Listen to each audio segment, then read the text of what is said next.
내가 너희에게 전한 것은 주께 받은 것이니 곧 주 예수께서 잡히시던 밤에 떡을 가지사 축사하시고 떼어 이르시되 이것은 너희를 위하는 내 몸이니 이것을 행하여 나를 기념하라 하시고 식후에 또한 그와 같이 잔을 가지시고 이르시되 이 잔은 내 피로 세운 새 언약이니 이것을 행하여 마실 때마다 나를 기념하라 하셨으니 너희가 이 떡을 먹으며 이 잔을 마실 때마다 주의 죽으심을 그가 오실 때까지 전하는 것이니라.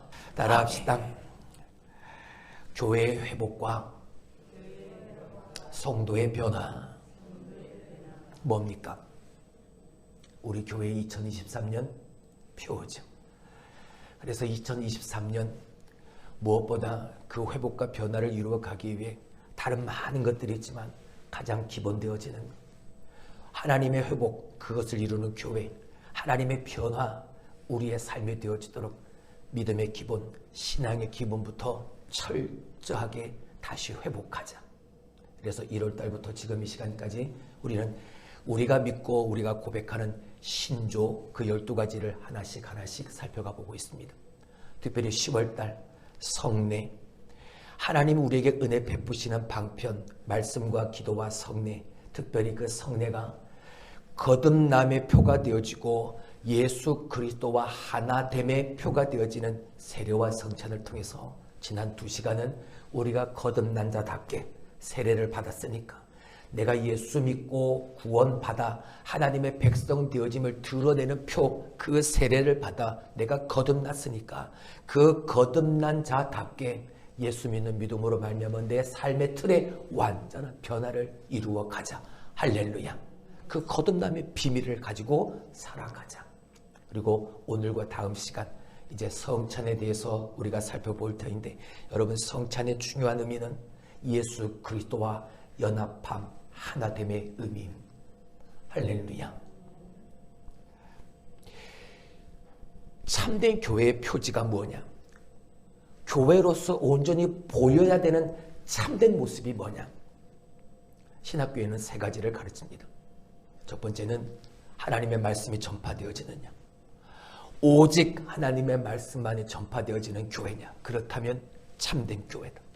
두 번째, 성례가 시행되느냐, 세례와 성찬을 계속해서 꾸준히 시행하는 교회냐, 그렇다면 참된 교회다. 세 번째, 권징이 시행되어지고 있느냐, 하나님의 말씀 따라 살지 않고 하나님의 말씀에 거역한 자에게 권징, 그리고 하나님의 말씀대로 사는 근본이 되어지는 자에게 권면, 그 권징이 이루어지느냐. 이 3가지가 참된 교회의 표지라고 말합니다. 여러분, 그 중에 하나, 성례, 세례와 성찬, 하나님이 우리에게 베푸신 거룩한 표가 되어지는 것. 할렐루야. 자, 우리가 믿는 10번째 신조 다 살펴볼 수는 없지만 이 성찬에 되어지는 부분만 제가 간단히 여러분에게 읽어드립니다. 그리스도께서 세우신 성례는 세례와 성찬이라. 주의 성찬은 그리스도의 죽으심을 기념하여 떡과 잔에 참여하는 것이니 믿는 자가 그 죽으심으로 말미암아 나는 유익을 받는 것을 인쳐 증거하는 표라. 이 예는 주께서 오실 때까지 주의 백성이 행할지니 주를 믿고 그 속죄제를 의지함과 거기서 쫓아나는 유익을 받음과 더욱 주를 섬기기로 언약함과 주와 및 여러 교우로 더불어 교통하는 표라. 아멘. 뭐가요? 성찬이요. 성찬은 예수 그리스도의 십자가의 죽으심과 그 부활하심을 기억하는 겁니다. 그리고 주님의 말씀하신 대로 그것을 기념하는 거룩한 예식인 거죠. 그래서 오늘 사도 바울이 고린도 교회 성도들에게 편지하면서 이 성찬식에 대한 이야기를 전해주게 되어집니다. 오늘 우리가 읽은 본문의 말씀이 바로 그것이죠. 여러분, 오늘 우리가 읽은 이 말씀은 배경이 언제입니까? 예수님이 잡히시던 날 있었던 일입니다. 더 정확하게 말하자면요, 다음 날이 유월절인 거예요. 그 유월절 전날 밤에 예수님이 잡히시기 전 제자들을 모아놓고 그 밤에 유월절 식사를, 유월절 만찬을 거행하신 거죠. 우리는 압니다. 이 유월절이 무엇을 의미하는지, 어떤 절기인지 우리는 너무나 잘 알죠. 이스라엘 백성들이 430년 동안 애굽 나라에 종살이 하다가 노예로 살다가 비참하며 살고 있는데, 그 430년 동안 하나님의 때가 차서 이제 하나님이 모세를 통해서 저 이스라엘 백성들 그 애굽의 종에서 건져내시는데, 그 강팍한 바로의 마음에 저 애굽 사람들에게 하나님은 10가지의 재앙을 보이시면서 이스라엘 백성들을 건져내시게 되어줍니다. 특별히 마지막 재앙, 장자의 죽음의 재앙을 통해서 하나님은 이스라엘 백성들을 이끌어내시죠. 그 장자의 죽음이 어떤 재앙입니까? 애굽에서 난 모든 첫 번째 것은 다 죽습니다. 짐승까지도. 근데 하나님이 말씀하신 대로, 하나님의 약속대로 유월절 어린 양의 피를 문설주에 바른 집은 죽음의 사자가 그것을 넘어가는 거죠. 그래서 패스오버, 유월절이라 하여 그 장자의 죽음의 재앙을 벗어난 자들이 하나님의 은혜 속에서 그 약속의 말씀을 따라 애굽에서 건짐을 받아 약속의 땅 가나안 땅에 들어가게 되어진 그날, 하나님이 우리를 건져내신 그날이 너무나도 감사해서 이스라엘 백성들은 그날을 기념하여 절기를 지키는 날, 그날이 바로 유월절입니다. 이때 하나님은 모세를 통해서 이스라엘 백성들에게 무교병을 준비하게 하셨습니다. 그 이유를 출애굽기 12장 39절은 이렇게 설명을 하고 있죠. 그들이 애굽으로부터 가지고 나온 발교되지 아니한 반죽으로 무교병을 구웠으니 이는 그들이 애굽에서 쫓겨남으로 지체할 수 없었음이며 아무 양식도 준비하지 못하였음이더라. 무슨 말입니까? 급하게 나올 수밖에 없는 상황이었던 거예요. 아무것도. 너무나 급한 상황이다 보니까 그래서 그냥 떡도 아무것도 넣지 않고 그냥 무교병, 누룩 넣지 않은 빵만 가지고 오게. 그것밖에 가지고 나올 수 있는 것이 없었. 급하게 나오는 모습을 출애굽기는 그렇게 설명을 해주고 있습니다. 여러분, 한 나라가 해방이 되어진다는 건 결코 쉬운 일이 아니죠. 우리나라도 일본으로부터 그 독립을 얻기까지 얼마나 많은 사람들의 피가 흘려졌습니까? 한 나라가, 이 이스라엘이 자유를 누리기 위한 그 어떠한 행위 속에 사람의 노력이 포함된 것은 없었습니다. 보통 자유를 누리고 해방을 얻기 위한 수많은 사람들의 피가 뿌려져야 하는데, 오늘 이 이스라엘 백성들의 구원의 역사, 출애굽의 역사는 사람의 역사가, 사람의 일이 아닌 전적인 하나님의 능력으로 인한 것이었죠. 하나님의 작품이었고 하나님의 은혜였습니다. 그래서 이스라엘 백성들 그 놀라운 은혜에 말미암아 그것이 감사했던 거죠. 그래서 그들이 나온 날, 매년 정월 14일 날 애굽에서 건징받은 그 날을 기념해서 그들은 유월절의 절기를 지켰던 거예요. 이렇게 급박하게 나올 수밖에 없는 상황이었음에도 이 모든 것들이 하나님의 은혜요, 하나님의 역사심이요, 하나님의 행하심이더라. 할렐루야. 그게 감사해서. 그래서 유월절, 이스라엘 백성들이 지키는 가장 큰 절기, 그 유월절이 가지고 있는 의미, 목적 두 가지가 있습니다. 첫 번째는 이스라엘, 이 백성들이 애굽에서 해방하신 그 하나님의 구원 역사에 감사하는 것이 첫 번째 유월절의 의미인 것이고, 두 번째, 그렇게 하나님께서 이스라엘 백성들에게 구원의 역사를 베푸셨는데 그렇게 구원의 역사를 베푸시기 위해 저 이스라엘 백성들에게 무엇이 있었다? 특별한 사명, 특별한 목적이 있었다는 것. 그 목적 가지고 이스라엘 백성들을 건져내셨다는 것. 그게 그 유월절이 가지고 있는 두 번째 큰 의미가 되어집니다. 자, 오늘 이 밤에 예수님께서 제자들을 불러놓고 유월절 기념하여 만찬을 즐기고 계신 거죠. 그러면 무슨 이야기를 하겠습니까? 그것을 지키는 절기니까 당연히 하나님이 이스라엘 백성들을 건져내신 그 구원의 역사에 대한 이야기가 선포되어져야 할 터인데, 그 유월절 만찬의 자리에, 그 절기를 지키는 자리에, 하나님의 구원의 역사가 기쳐지는, 기억되어지는 그 자리에 예수님은 전혀 다른 말씀을 하십니다. 기념하라, 기념하라, 기념하라 하시면서 먼저 떡을 제자들에게 떼어주시면서 이렇게 말씀하십니다. 24절의 말씀을 보니까 이것은 너희를 위하는 내 몸이니 이것을 행하여 나를 뭐하라, 기념하라. 그리고 이어서 식사를 하신 후에 다시 잔을 나누어 주시면서 말씀하십니다. 25절 이 잔은 내 피로 세운 새 언약이니 이것을 행하여 마실 때마다 나를 뭐하라, 기념하라. 그리고 사도 바울은 이렇게 예수님께서 행하신 이 성만찬 이야기를 전하면서 마지막 자기의 설명을 하나 더 붙이죠. 26절 너희가 이 떡을 먹으며 이 잔을 마실 때마다 주의 죽으심을 그가 오실 때까지 뭐하는 것이라, 전하는 것이라 라고 말하면서요. 근데 여러분 하나 궁금한 게 있습니다.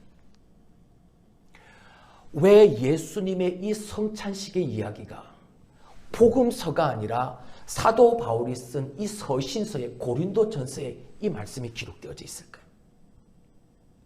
우리가 오늘 성찬의 목적을 알아가기 전에 왜 사도 바울이 고린도서에 이 이야기를 쓸 수밖에 없었을까를 먼저 생각해 보려고 합니다. 다른 말로 말하면 고린도 교회 안에 이 모습이 가득했기 때문인 성만찬의 오용의 모습이 말입니다. 이 성만찬의 남용의 모습이 교회 안에 가득했기 때문에 이걸 고치고자 사도 바울은 예수님의 그 유월절 만찬의 이야기에 이 이야기를 고린도전서, 고린도 교회 서신을 써서 보내는. 초대교회는 당시에 성찬과 애찬을 같이 행했습니다. 오늘 본문을 자세히 보시면 성만찬만 행한 게 아닙니다. 그들은 식사와 함께 성찬을 행했지요. 예수님께서 떡을 떼시고 난 다음에 제자들에게 주시고 난 다음에 25절 이렇게 말씀합니다. 뭐라고요? 식후에 또한 그와 같이 잔을 가지시고 이르시되 라고 말씀하시죠.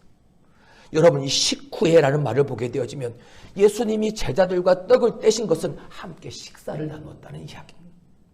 그리고 그 식사를 마친 후에 잔을 가지시고 뭐라? 이 잔은 내 피로 세운 새 언약이라 말씀하고 있는 것. 이때의 식사를 애찬이라고 말을 합니다. 근데 여기에서 문제가 발생하네. 초대교회 성도들은 성찬이 가지고 있는 의미보다 먹는 것에 관심을 가졌습니다. 먹는 것 그 자체가 성찬의 의미보다 더 큰 관심이었던 거죠. 특히 초대교회 시대는 아직까지 종과 노예의 신분이 남아있는 그런 시대였습니다. 물론 교회 안에 들어오면 이런 신분의 차이는 없어졌지요. 그런데 어떤 면에서 사회적인 이 신분의 차이가 교회 안에서 어떤 차별을 만들어냈던 것. 그 대표적인 것이 성찬식이 그 예가 되어집니다. 자, 주인들은 할 일이 없습니다. 주인들은 남아도는 게 시간이니까 예배 처소에 와서 예배 드리는 일은 참 자유로웠습니다. 다른 사람들보다 훨씬 먼저 올 수 있었지. 하지만 노예 종의 신분을 가지고 있는 이 노예들, 이 종들은요, 집에서 해야 될 일을 다 맞춰놓고 와야 하니까 다른 사람들보다 항상 늦게 올 수밖에 없는 겁니다. 모일 때마다 주의 만찬을 거행했는데 이럴 때 식사를 겸한 이 주님의 만찬은 항상 먼저 오는 사람들이 있었고 항상 나중에 오는 노예들, 그 신분의 사람들이 항상 있었던 일. 늦게 오니까 아무것도 없는, 다 먹어버려. 때로는 주님의 피를 기념하는 그 포도주를 너무나 많이 마셔서 다 취해 있는 상황이 교회 안에서 보여졌던 거죠. 그래서 27절 그 이하의 말씀을 보게 되면 사도 바울이 이렇게 말을 합니다.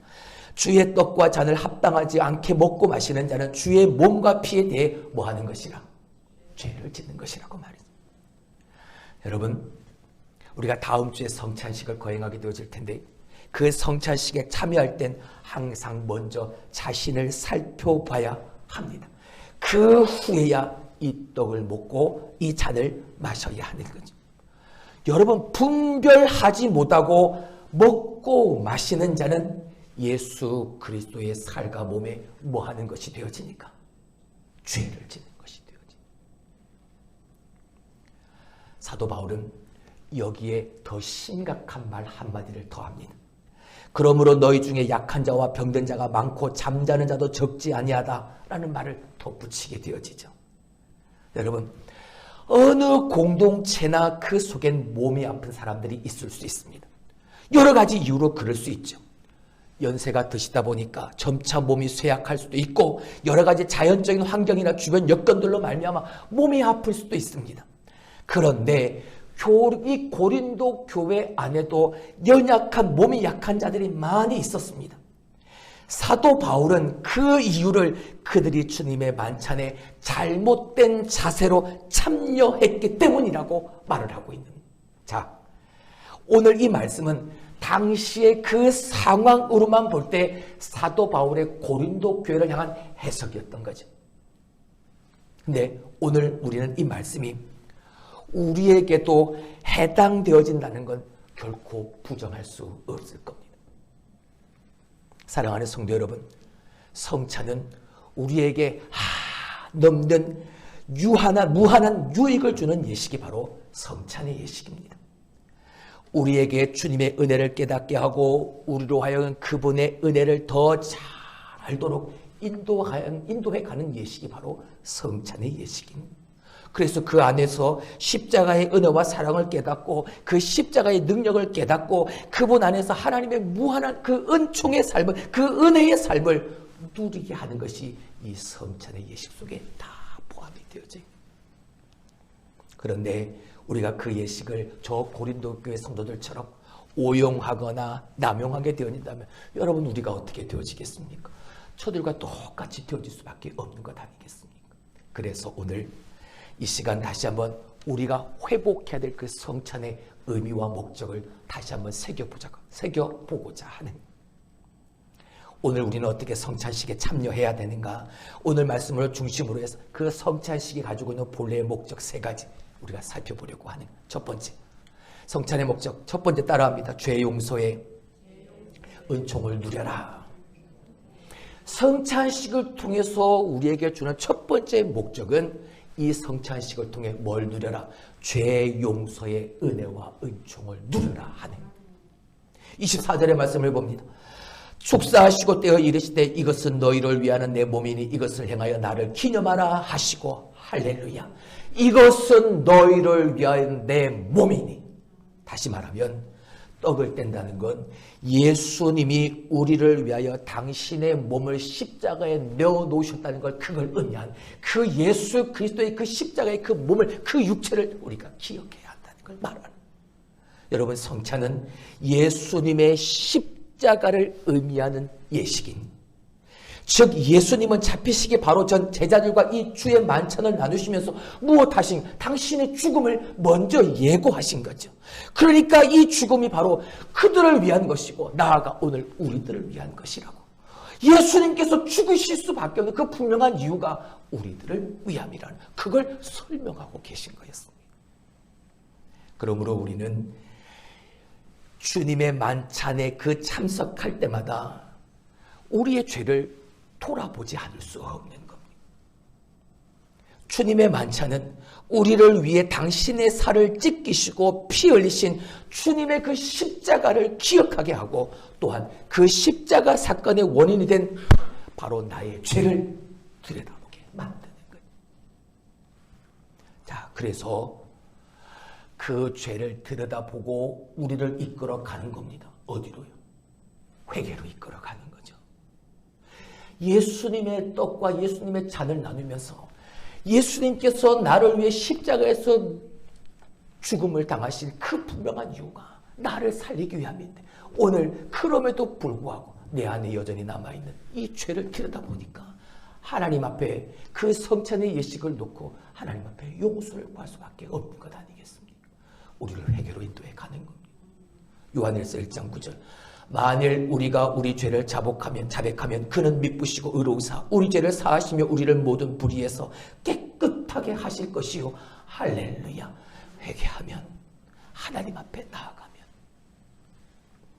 우리는 이 주의 만찬에 참석하면서 우리의 죄를 고백하는 그 시간을 가져야 하는, 나를 위해 그 살을 지신 그 주님의 한량없는 은혜를 돌아보는 시간이 되어야 하는, 그리고 또한 우리의 죄를 용서하시고 나를 정결케 하시는 하나님의 그 은혜에 감사하는 시간이 되어야 하는 것이죠.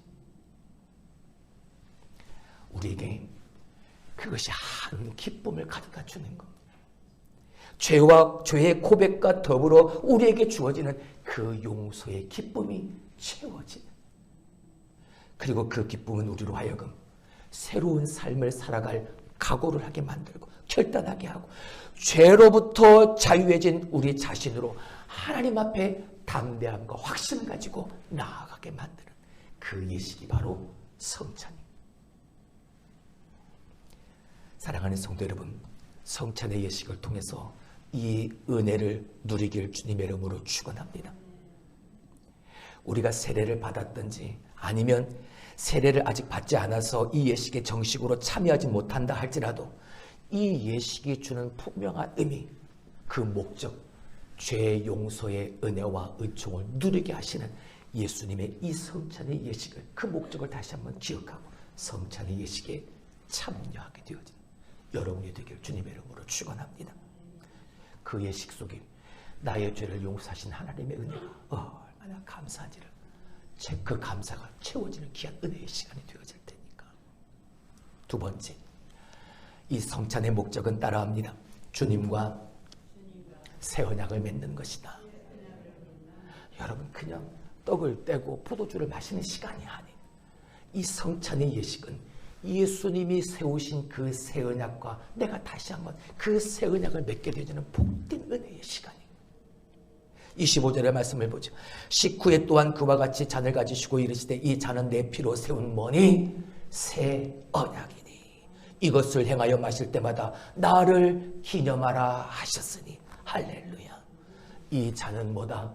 내 피로 세운 새 언약이다. 여러분, 그렇다면 새 언약이 뭡니까?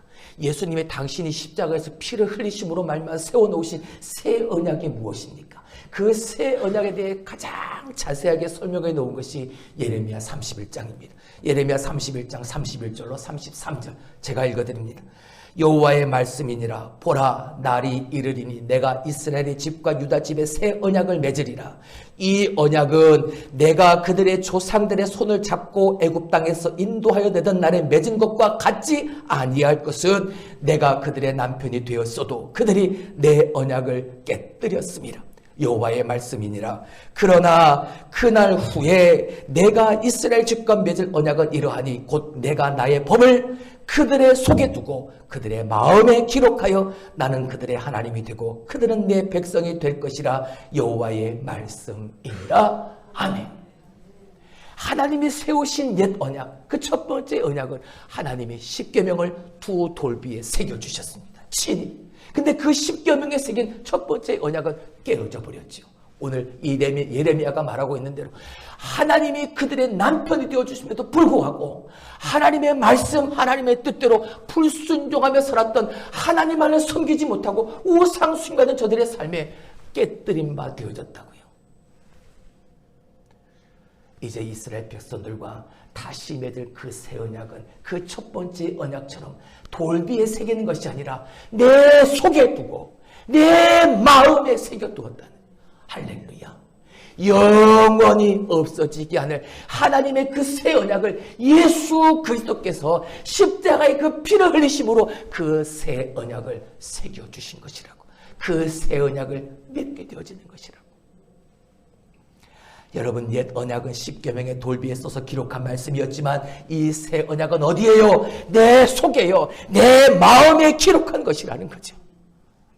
옛 언약은, 그 율법은 이스라엘 백성들의 외적인 행위를 규제하는 그 법이었지만, 그저 율법이었지만, 새 언약은 내 속에 두고 내 마음에 새겨주신 이 새 언약은 당신의 자녀들의 마음을 움직이고 그 마음 저 깊은 곳에서부터 주님의 사랑을 받아들이고 그분의 사랑에 의해서 움직일 수밖에 없는 그 역동적 삶을 가능하게 하는 언약이라는 거죠. 그것이 뭐요? 복음이라. 즉 예수님은 이 성만찬을 통해서 교회 공동체가 겉으로 보여지는 외형적인 것이 아니라 그 삶 하나하나 그 마음속 깊은 곳에서부터 움직이는 그 역동성을 따라서 하나님을 향해 주님을 향해 변함없는 믿음으로 나아가는 삶을 예수님은 의도하시고 이 성찬식을 거행하고 계시다. 그러므로 성찬식을 거행하는 우리의 삶에 우리의 마음속에 무엇이 먼저 기억이 되어져야 하겠습니까? 항상 주님의 말씀을 통한 그 은혜에 움직이는 역동적인 삶을 살아야 되겠다. 할렐루야. 그게 기억이 되어져야 합니다. 그래서 성도는 무엇이든지 억지로 하는 게 아닙니다. 그 은혜가 감사하니까 차원에서 기뻐함으로 즐거워함으로 감사함으로 그 일을 감당하는 것이죠. 목사가 여러분에게 원하는 것 바로 그거지 않습니까? 목사가 시켜서 하는 거 누구나 다 하죠. 하지만 차원에서 내가 기쁜 마음, 왜? 내가 하나님의 그 은혜를 내가 받아 누리고 살아가고 있으니까. 예수님이 내 마음에 새긴 그 새 언약으로 오늘도 그 성령께서 나와 함께 하시며 내 마음속에 자꾸만 역동적인 삶을 살아라고 자꾸만 나를 부추기시니까 차원하고 기쁜 마음으로 감사한 마음으로 하나님 우리에게 맡기신 그 일을 감당해내는 거죠. 기쁨과 자원함으로 오늘도 주님 앞에 나아가는 거예요. 하나님을 사랑하라. 내 이웃을 내 몸같이 사랑하라. 할렐루야. 아멘. 기뻐하며 감당하는 거죠. 이런 능력이 어디서 나오는 겁니까? 그런 능력이 어디서 나오는 거냐? 내 마음에 새겨주신 그 새 언약으로부터 비롯되어지는 거죠. 주님은 오늘도 우리에게 동일하게 역사하십니다. 그리고 우리의 삶 속에서 주님께서 주시는 그 무한한 기쁨과 그리고 그 자원함과 그 은혜로 오늘도 우리가 주님 앞에 충성스러운 삶을 살아가는 그 회복의 역사가, 그 역동적 삶의 역사가, 그 신앙 믿음이 회복되어지는 역사가 성찬을 통해 예수님과 맺은 새 언약을 기억하며 내 마음에 새겨주신 그 말씀, 그 복음을 통해 그 회복이 이루어지는 저와 여러분이 될 수 있길 주님의 이름으로 축원합니다. 세 번째, 성찬의 목적, 우리가 회복해야 될 세 번째 성찬의 목적 따라합니다. 주님의 죽으심을 뭐하는 것이다? 할렐루야. 할렐루야. 26절의 말씀을 보죠. 너희가 이 떡을 먹으며 이 잔을 마실 때마다 주의 죽으심을 그가 오실 때까지 뭐하는 것이라? 전하는 것이라. 여러분, 성찬을 행하는 것은 주의 죽으심과 그 부활을 포함해서 주님이 이 땅에 다시 오실 것을 선포하는 예식이 바로 성찬의 예식이요. 믿으시면 아멘. 자, 본문의 말씀을 다시 한번 보죠. 그가 오실 때까지 뭐 하기 위함이라? 전하기 위함이라. 그가 오실 때까지 무엇을 전하기 위함이요? 예수의 죽으심. 자, 그렇다면 예수의 죽으심을 예수님이 다시 오시기 전까지 전해야 되는 것, 그것을 위해 오늘 우리가 이 성찬의 예식을 행하게 되어지는데, 예수님의 죽으심과 다시 오심 사이 이것이 없이는 예수님의 다시 오심은 있을 수가 없죠. 무엇이요? 다시 살아나셔야 하니까. 예수님의 죽으심과 다시 오심 사이에 부활이 있는 거예요. 그래서 이 선포의 이 행위에는 죽으심과 부활과 다시 오심이 다 포함이 되어져요. 그러므로 이 말씀을 통해 보여주는 성만찬의 세 번째의 목적은 나로 하여금, 우리로 하여금 예수 그리스도의 그 십자가의 죽음과 부활, 그리고 다시 오신다는 사실을 전하는 것이라는 것. 언제까지? 다시 오실 때까지. 그러므로 성도는 그 복음을 전하는 거예요.